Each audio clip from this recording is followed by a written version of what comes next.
I'm Arpit, and now I'm here with the Yojana analysis for the month of April 2024. We are going to cover this month's magazine in three parts. Three parts means three videos, and this is the first of those three parts. Now, here in this list, we can see the topics which we will be covering. Basically, this month's Yojana magazine was all about the ecosystem. So, our ecosystem and Western Ghats, these are the two topics which will be covered in part 1 of 3. In the second part, we will be covering soil ecosystems and sacred groves. And in the third part, we will be covering a very important phenomenon which is known as blue economy. Why very important? Because the government in this year's budget has said that we are going to roll out Blue Economy 2.0. And last topic will be Ramsar Convention. This is basically a convention which was adopted in this city Ramsar of Iran, and it deals with the conservation of wetlands all across the world. So what are wetlands and all? We will see about that as well. So these 6 topics in this particular part, the highlighted ones means the green ones, our ecosystem and Western Ghats, we will be starting with. Now, when I start with this first topic, I would first want to highlight the basics of ecosystem. Ecosystem basically is a system in which there is interconnectedness between the various components of that system. On Earth, since life exists, humans are there, animals are there, plants are there, microbes are there, and they all are coexisting. And this coexistence is basically, beneficial to each other also, and at times it is harmful also. A balance has to be maintained in that ecosystem, and the forces of nature should not be fiddled with. Then only the ecosystem will be able to survive and thrive. The more the diversity will be there in the ecosystem, the better it will be. When I say diversity in the ecosystem, I simply mean diverse species of flora, species of fauna. I also mean diverse landforms like mountains, deserts, river plains, or plateaus, islands. So, the more the diversity, the better it will be. And India as a country has been gifted with this huge diversity of natural ecosystems. Now, in India, we have Himalayas in the top. We have the deserts in the name of Thar Desert. We have the river plains. We have the coastal areas. We have the mountain regions over there, the Western Ghats and Eastern Ghats. We have the salt marshes in Gujarat. We have the islands, Andaman Nicobar Island, Lakshadweep Island. We have the central highlands or the plateau regions. When I talk about the forests in India, we have all types of forests: evergreen forest, semi-evergreen forest, deciduous forest, dry deciduous forest, scrub forest, thorn forest, every kind of forest we have. And since these various landforms are there, this huge diversity of landforms are there, we have huge diversity of the species occupying these landforms, like the species of flora and fauna occupying these landforms.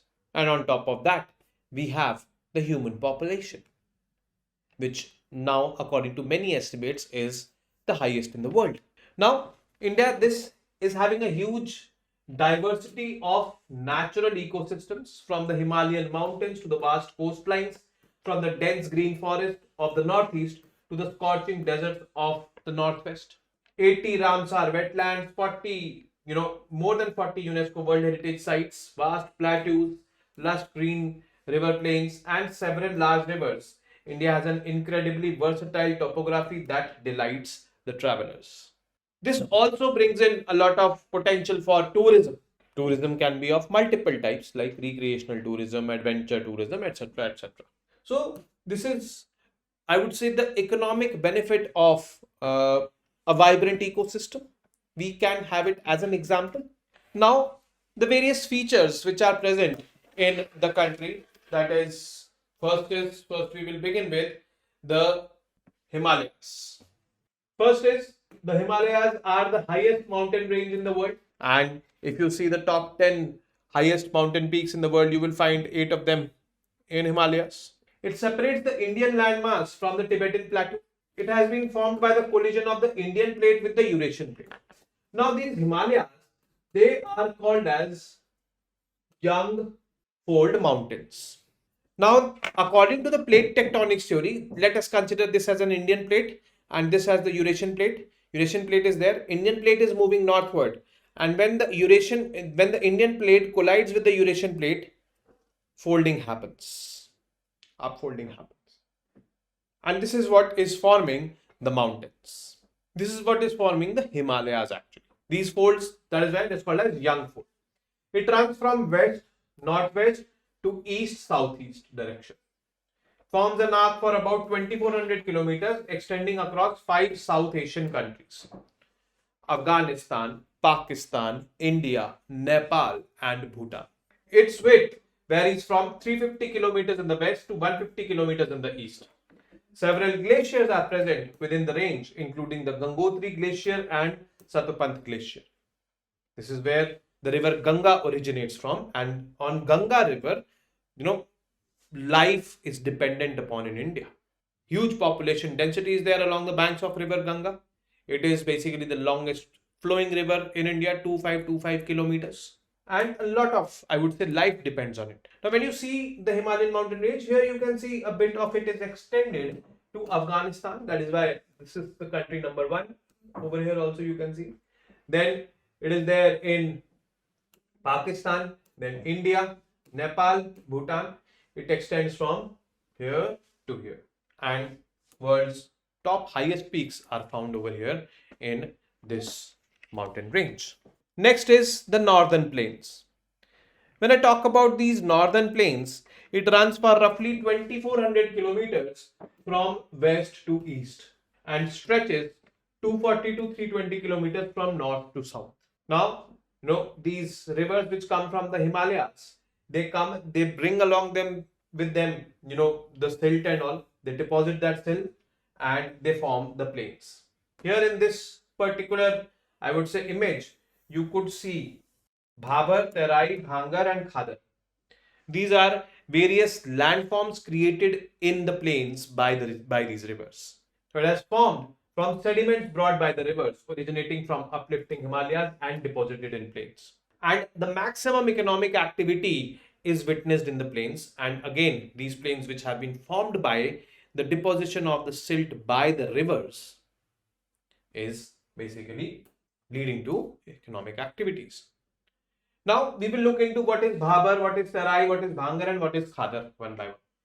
When I talk about Bhabar, so Bhabar is this immediate stretch just when the rivers exit from the mountains and enter the plains. As the rivers originating from the Himalayas descend the hills, their velocity decreases, and as a result they dump much of their denser and coarser sediment fractions along the foothills. Bhabar is around 8 to 16 kilometers wide. It is 8 to 16 kilometers wide. Next is the Terai belt. Just after Bhabar is the Terai belt, which is located south of Bhabar, and these water streams go underground in the Bhabar. When these water streams are coming, just try to imagine this, they go underground and then they emerge over the surface over here in the Terai region. It is like this. Terai region is densely forested and has diverse flora and fauna, and it houses some of the famous national parks such as Jim Corbett National Park in Uttarakhand, Kaziranga National Park in Assam, due to the dense forests over there. Then south of Terai is the Bhangar. Bhangar, which is considered as the older alluvium. Okay. This is Bhangar over here, just at a distance from the rivers. The older alluvium that forms a terrace above the floodplain. It is frequently covered in calcareous stone-like pebbles known as kankar. An area made of alluvial soil also present in the northern plains and containing new alluvium is called as khadar. Just on the banks of the river is found khadar. So these are the plains and types, or I would say various landforms formed by the plains when we go from north to south: Bhabar, Terai, Bhangar, Khadar. It is like this. Now Himalayas are done, plains are done. We move further south. Himalayas are done, the plains are done. We move further south. We find the central highlands, which we call it as the Deccan Plateau or the Peninsular Plateau. It is a tableland type of topography. Tableland means certain portions are heighted and the rest ones are not. So these, these are heighted ones, Aravallis, Vindhyas, Satpuras, Chota Nagpur Plateau and all. So, and the rest neighboring regions are lower than these. And the elevations are not that high like of Himalayas. It is only 90 to 900 to 1200 meters. So, this Central Highlands is like this. It comprises important mountain ranges. When I talk about the mountain ranges, Vindhyans, Satpura, Mahadev, Vindhya, Satpura, Mahadev, Maikal is over here. Sarguja ranges. Then we have the western and the eastern Ghats. Western Ghats are here, eastern Ghats are here. Then we have this Aravalli range over here, Ajanta range, Balaghat range. So, Kamur range over here. So, this is all what needs to be known factually. UPSC in prelims can ask questions from here in this topic. Now, features about this Central Highlands. You will see all the mineral resources found over here in this region. It is very rich in mineral resources. You name the mineral, you find it here. Chota Nagpur Plateau is mineral rich region where you can find coal, iron ore, bauxite. You name the mineral, mica, you name the mineral, you'll find it over there. Gold, copper, manganese, etc. etc. It has well-known mines like the Kolar, the Hutti, Baladila, Singhbhum, Korba, Malanjkhand, etc. Most of the Gondwana coal deposits of India are found in the Peninsular Plateau. A large part of plateau is covered with fertile black soil, which is extremely useful for growing cotton. So, this is the, I would say, specifications of this particular feature. The next is Thar Desert. Now, it consists of sand dunes. Sand dunes are basically, mountains of desert and rocky terrain, sea flat, salt flats and sparse vegetation is found over there. Since there's less water over there, so vegetation is also sparse. Sand dunes known as Bakhar can reach heights of up to 150 meters and constantly shift with the wind. The desert also features dry riverbeds called nalas, which occasionally fill with water during the monsoon season. The region is rich in oil reserves. It has said that there can be more and more oil reserves beneath Rajasthan, but they are unexplored as of now. It also has one of the largest salt marshes in the world, and that largest salt marsh is known as the Great Run of Kutch. So, India is gifted with these mineral rich resources. We don't have to depend on these resources on other countries. We have ample salt available in Great Run of Kutch. We have ample mineral resources as we saw in the Peninsular Plateau. But yes, since the demand is high, so we have to be dependent. And specifically one mineral resources, that is oil, we have to be dependent on others. Next is Andaman and Nicobar Island and the Lakshadweep Island, which is called as the island, I would say, of India, islands of India. They are basically known for their pristine beaches, tropical forests and diverse marine life. These are mainly volcanic in origin. And one of the islands in the Andaman and Nicobar group of islands, known as the Barren Island, is the only active volcano in the country. So you can see Andaman and Nicobar Island from here, from the north till the south over here. Great Nicobar is the southmost, island. This is only Andaman and Nicobar Island. So this one is Andaman, this is Nicobar. Collectively we call them Andaman and Nicobar. Next page you see Lakshadweep. It got quite famous when our Prime Minister visited this island and a row with Maldives started. Now this is basically a group of 36 islands. Small islands these are, like you can see. They are spread in such a way, and they are on the western side of India. This is the Coromandel coast or the western coast of India. This is here Cochin, Kerala and all is here. So it is in the vicinity of this side, and these are mainly coral islands, coral reefs with unique marine flora and fauna. Andaman Nicobar Island, volcanic island, these are coral islands. So this is the difference between the two, which you should know. Now, ecosystem conservation and human welfare. These might be seeming geographical features to you, but yes, in between I have highlighted their economic importance as well.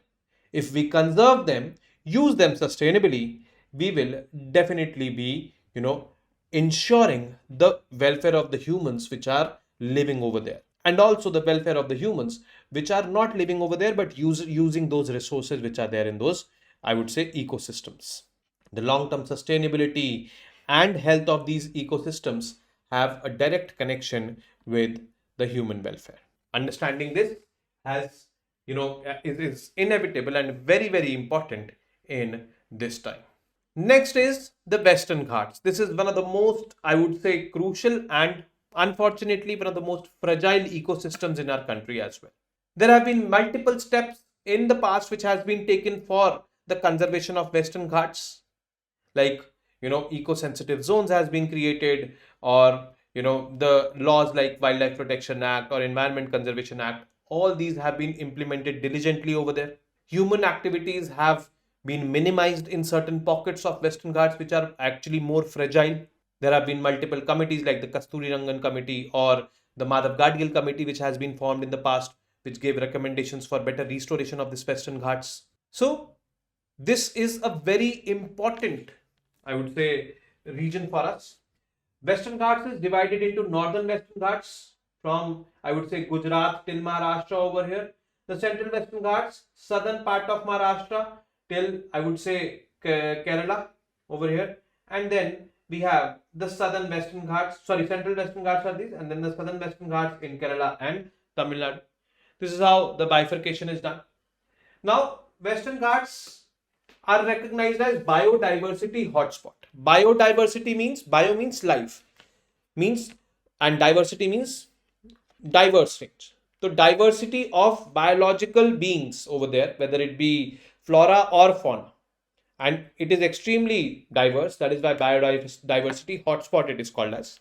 It holds the prestigious designation of UNESCO World Heritage Site as well, and it encompasses 6 states, starting from Gujarat, then Maharashtra, then Goa.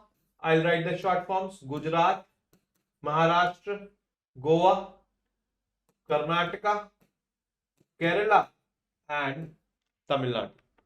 This is basically how it is passing, and UPSC has asked question on this line exactly, that which of the following states encompass the Western Ghats. Now, the topography and natural resources, when we talk about this, it holds significant importance from the several perspectives. First is its geomorphic value belongs to the Malabar rainforest biogeographic province. This coast, basically where Western Ghats are found, is known as the Malabar coast. Their positioning makes Western Ghats biogeographically distinct and exceptionally biodiverse as a valuable repository of biological wealth. Why it is so biologically diverse? We should also understand the fact the monsoon rains, when actually reaches over here, and these Western Ghats are mountains like these moisture laden winds descend up the mountains, go up the mountain, and shed off their moisture in the form of rain. So rain falls over here in this region, making it more and more diverse. These are older than the Himalayas, another fact which you should know, and hold the distinction of being an evolutionary ecotone. Means it is always evolving. These mountains took shape millions of years ago during the collision of Indian subcontinent with the Eurasian plate. Similarly, just like Himalayas were formed, but Himalayas are fold mountains. These are not as such fold mountains. As a result of this collision, the land was thrust upward, giving rise to the majestic mountains of the Western Ghats. So, when the Eurasian plate, the Indian plate is this. My right hand is the Indian plate. This is the Eurasian plate. When the Indian plate is moving like this, Himalayas got formed by folding. But these were here, somewhere in the southern part of India. So, when there was stretch of the land, and due to that stretch of the land, this mountain ranges were formed. These are not fold mountains. This was the thrust upward which enabled them to get formed. They have an average elevation of around 1200 meters, 3900 feet, with several peaks reaching heights of up to 2600 meters. Anamudi, located in Kerala, is the highest peak in the Western Ghats. Fact it is. Watershed for several major rivers, means several major rivers, they originate from this Western Ghats and flow eastwards. Like Godavari, Krishna, Kaveri, Tungabhadra. which provide water for irrigation, drinking, and hydropower generation to millions of people. These mountains play a pivotal role in modulating India's climate by intercepting monsoon winds, preventing them from reaching the Deccan Plateau, and thus maintaining its cool, dry conditions. So, that is this importance of these Western Ghats. How is the biodiversity over there? We already know that it is a biodiversity hotspot, and we also know that why it is a biodiversity hotspot, because of dense rains over there. It is home to one of the highest levels of endemism globally. Endemism means many species belong to this particular place. They are endemic to that particular place. Out of 4,000 vascular plant species, of which 1,500 were endemic, accounting for 37.5% of the total. Specifically, nearly 650 tree species identified in the Western Ghats, 352 are found nowhere else. Means they are found in Western Ghats only. Endemism means they're found there only and nowhere else. Animal diversity is equally remarkable with amphibians, up to 179 species, 65% of them are endemic. Reptiles, 157 species, 62% of them are endemic. And fishes, 219 species, 53% of them are endemic, highlighting high levels of endemism. Next is climatic and altitudinal gradient of Western Ghats has led to diverse range of vegetation types, including evergreen, semi-evergreen, moist deciduous, and dry deciduous vegetation. Western Ghats have the following forest types: dry scrub vegetation, dry deciduous forests, moist deciduous forests, semi-evergreen forests, evergreen forests, shoals, and high altitude grasslands. The Western Ghats are home to a minimum of 325 species listed as globally threatened according to the IUCN Red List. This makes it more and more, I would say, in focus. Now, the threats to this hotspot or biodiversity hotspot: habitat loss and fragmentation. This is basically one such threat. Wildlife poaching is another threat. Excessive use of agrochemicals by the farmers, which is being done. Construction of railway lines, mining operations, and tourist infrastructure in the mountainous areas, and policy implementation and interstate coordination is another threat, because it is encompassing 6 states. And for better conservation, we definitely need better coordination among them. Conservation of and management of this region. Now, efforts have been made to provide legal protection to wildlife and habitats, designate protected areas, and recognize the rights of forest dwelling communities. It includes laws such as Environment Protection Act, Wildlife Protection Act, and Forest Rights Act, declaration of eco-sensitive zones, etc. Ministry of Environment, Forests and Climate Change, state forest departments, and the National Biodiversity Authority play pivotal roles in overseeing conservation efforts. So, many efforts are also being undertaken for this particular region, but how many of them have been successful, up to what extent, is a big question. One thing is very clear, that such a diverse hotspot where a lot of species are endemic, endemism rate is very high, we definitely need to increase or amp up our conservation efforts. Then only we will be able to sustainably manage this ecosystem, that is the Western Ghats. Now, with this, we've come to an end of this particular segment of Yojana, that is part 1 of 3.